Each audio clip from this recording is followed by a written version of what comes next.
আসসালামু আলাইকুম ভিউয়ার্স, কেমন আছেন সবাই? আশা করি অনেক ভালো আছেন সবাই। তো যে যেখান থেকে আমাদের চ্যানেলটি দেখছেন, আমাদের চ্যানেলটিকে অবশ্যই সাবস্ক্রাইব করে সাথেই থাকবেন এবং ঘন্টা বাটনটি প্রেস করে রাখবেন, যাতে আমরা নতুন নতুন ভিডিও ছাড়লে আপনাদের কাছে সহজেই পৌঁছে যায়। তো ভিউয়ার্স, দেখতে পাচ্ছেন আজকে আমাদের বাড়িটি থেকে বের হয়ে যাচ্ছি আমরা আমাদের পুরান বাড়িটি আপনাদের দেখানোর জন্য। তো এই যে দেখতে পাচ্ছেন আমাদের যে নতুন বাড়িটি রয়েছে সেটি।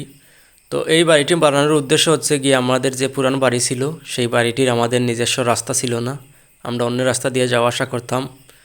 এই জন্য কিন্তু আমরা এখানে বাড়ি বানিয়েছি। তো দেখতে পাচ্ছেন আমাদের বাড়ির সামনের ভিউটি, এবং এই বাড়িটি কিন্তু রাস্তার সাথে সম্পূর্ণ অ্যাটাচ করা রয়েছে, দেখতে পাচ্ছেন আপনারা। এবং এই যে দেখতে পাচ্ছেন আমাদের মেইন গেটটি। তো চলুন ভিউয়ার্স, আমাদের পুরান বাড়িটিতে নিয়ে আপনাদেরকে কিছু দেখানোর চেষ্টা করছি। তো দেখতে পাচ্ছেন আমরা ফাইনালি কিন্তু আমাদের পুরান বাড়িতে চলে আসলাম, এবং এখানে দেখতে পাচ্ছেন আমাদের কিছু হলুদ এবং মুখী লাগানো রয়েছে, দেখতে পাচ্ছেন আপনারা।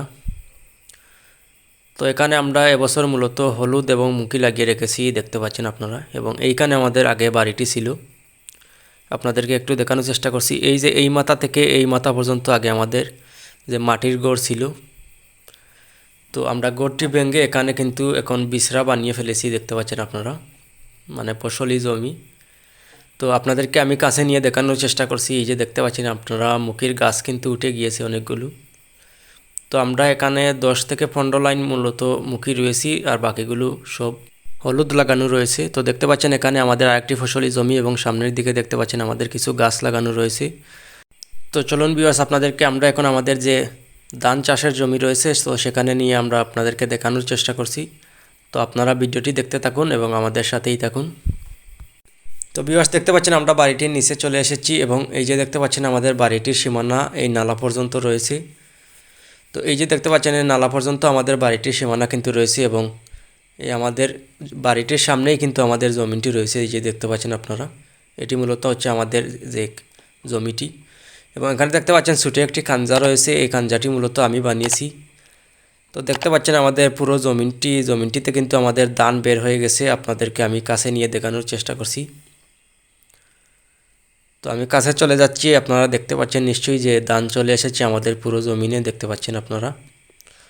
তো আপনাদের আমি কাছে নিয়ে দেখানোর চেষ্টা করছি। এই যে দেখতে পাচ্ছেন আমাদের পুরো জমিনে কিন্তু ধান চলে এসেছে, এবং কিছুদিন আগে যে বৃষ্টি হয়েছিল সে বৃষ্টির কারণে কিন্তু আমাদের জমিনে পানি জমে আছে। তো পানি থাকা এখন ভালো, জানেন আপনারা, এখন আমরা যে বড়ুয়া ক্ষেত সে বড়ুয়া ক্ষেতের অনেক পানি প্রয়োজন হয়। তো এই দেখতে পাচ্ছেন ভিউয়ার্স আমাদের পুরো জমিনটি। তো চলুন আপনাদেরকে আমি সামনের দিকে নিয়ে দেখানোর চেষ্টা করছি।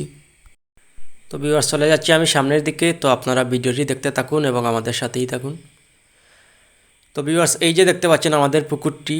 তো আমাদের পুকুরটি কিন্তু আমাদের জমিনের যে মাথার দিকে রয়েছে, শেষ মাথার দিকে। তো আপনাদের আমি কাছে নিয়ে দেখানোর চেষ্টা করছি। তো এই যে দেখতে পাচ্ছেন আমাদের পুকুরটি। তো পুকুরটি থেকে আমরা কয়েকদিন আগে মাছ ধরেছিলাম, আপনাদেরকে ভিডিও শেয়ার করেছি, দেখেছেন নিশ্চয়ই। তো এদিকে দেখতে পাচ্ছেন ভিউয়ার্স আমাদের পুকুরটির সামনের দিকে কিন্তু আরও আমাদের কিছু জমি রয়েছে এবং আমাদের কিছু বিচরা রয়েছে। তো এদিকে দেখতে পাচ্ছেন ভিউয়ার্স আমাদের যে পুকুরের বানটি রয়েছে সেই বানটির মধ্যে আমরা কিছু গাছের চারা লাগিয়ে রেখেছি, দেখতে পাচ্ছেন আপনারা। এবং সামনের দিকে দেখতে পাচ্ছেন কিছু বড় বড় চারা দেখা যাচ্ছে, সেগুলো আমরা আরও আগে লাগিয়েছিলাম, তাই এগুলো বড় হয়ে গেছে।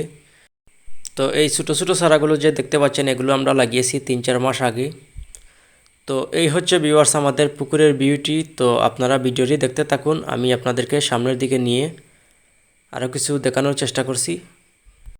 তো ভিউয়ার্স, আমি চলে এলাম পুকুরের সামনের দিকে। তো দেখতে পাচ্ছেন এখানে আমাদের একটি ছোটো জমি রয়েছে। তো এখানে দেখতে পাচ্ছেন আমাদের জমিতে ধান লাগানো রয়েছে, দেখতে পাচ্ছেন আপনারা। তো এই হচ্ছে মূলত আরেকটি জমি, এবং এই হচ্ছে জমিটির সীমানা। তো আপনাদেরকে আমি সামনের দিকে নিয়ে আমাদের বিচরাগুলো দেখানোর চেষ্টা করছি। তো দেখতে পাচ্ছেন আমি চলে যাচ্ছি সামনের দিকে, এবং আমাদের ভিডিওটি আজকে অনেক লং হয়ে যাবে ভিউয়ার্স, আপনাদেরকে ধৈর্য ধরে দেখার জন্য অনুরোধ করছি। তো এই যে দেখতে পাচ্ছেন আমাদের আরেকটি বিচরা রয়েছে এখানে। তো এই বিচরাটি এখন পর্যন্ত খালি রয়েছে, দেখতে পাচ্ছেন আমরা একটি সমস্যার কারণে এখন পর্যন্ত কিছু লাগাতে পারিনি। তো ভিউয়ার্স, আরেকটি ভিডিওতে আপনাদেরকে শেয়ার করেছিলাম আমরা সবাই মিলে কী করে আলু তুলতেছি, সেগুলো আপনারা দেখেছেন নিশ্চয়ই। তো এই যে দেখতে পাচ্ছেন ভিউয়ার্স আমাদের যে বিচরাটি রয়েছে সেই বিচরাটি, এবং সামনের দিকে কিন্তু আমাদের আরেকটি ছোটো বিছরা রয়েছে, তো সেখানে আপনাদেরকে নিয়ে যাচ্ছি দেখানোর জন্য। তো দেখতে পাচ্ছেন ভিউয়ার্স, আমাদের যে বিছরার শেষ মাথা থেকে একবারে আমাদের যে বড় জমি ধানের যে জমি রয়েছে সেই জমির প্রথম থেকে আমাদের একবারে শেষ বিছরার মাথা পর্যন্ত কিন্তু সিরিয়াল বাই সিরিয়াল লাগানো রয়েছে, আপনারা দেখতে পাচ্ছেন। এবং আমাদের বাড়িটি কিন্তু এই জমিটির সাথেই লাগানো রয়েছে। তো আমাদের প্রথমে বাড়ি, তারপরে আমাদের বড় জমিটা, তারপরে আমাদের যে পুকুরটি রয়েছে, তারপরে আমাদের আরেকটি ধানের ক্ষেতের জমি, তারপরে আমাদের আরও দুটি বিছরা একসাথে লাগানো রয়েছে ভিউয়ার্স, দেখতে পাচ্ছেন আপনারা। তো এই যে আমাদের শেষের বিছরাটি রয়েছে সেটি আপনাদেরকে দেখানোর চেষ্টা করছি। এখানেও কিন্তু এবছর আমরা আলু রয়েছিলাম, আলু তারপরে টমেটো এগুলো, তো আমরা এগুলো কিন্তু তুলে নিয়ে নিছি। তো এখন দেখতে পাচ্ছেন আমাদের বিছরাটি খালি রয়েছে এবং এখনও দেখতে পাচ্ছেন আপনারা কিছু কিছু টমেটোর গাছ রয়ে গেছে এবং দুই একটা টমেটো ধরে আছে, আপনাদেরকে আমি কাছে নিয়ে দেখানোর চেষ্টা করছি। তো ভিউয়ার্স, আজ এ পর্যন্তই। আমাদের ভিডিওটি ধৈর্য ধরে দেখার জন্য আপনাদেরকে অসংখ্য ধন্যবাদ এবং আমাদের আল জান্নাত চ্যানেলটিকে সাবস্ক্রাইব করবেন এবং সাথেই থাকবেন। ভালো থাকেন সবাই, আল্লাহ হাফেজ।